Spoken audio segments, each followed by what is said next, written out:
90 сутыйлы участок 10 елга арендаға алынған. Шоның 30-сында 6 теплица урнашачак. Бүгінгі кенде темір коркаслар жиылған, махсус материал белән ябу эшләре бара.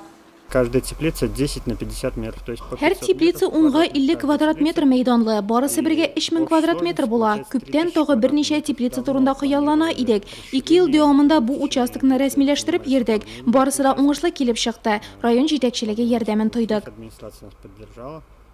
Нурлатыларны нишенче сезон рәттән 1 еллык һәм күп еллык чәчәк үсентеләре белән тәэмин итеп торучы Блиновлар быелдан ассортиментны тагы да арттырмакчы. Яңа теплицаларда шул максаттан төзелә. Участок большой и деревья посадить. Участок зур, агачлар утыртырга ниятлибез. Сатып алучылар чәчәкләр сатып алып кына китмәсеннәр. Кайсысының ничек үскәнен үз күзләре белән күрсеннәр дип тырышабыз.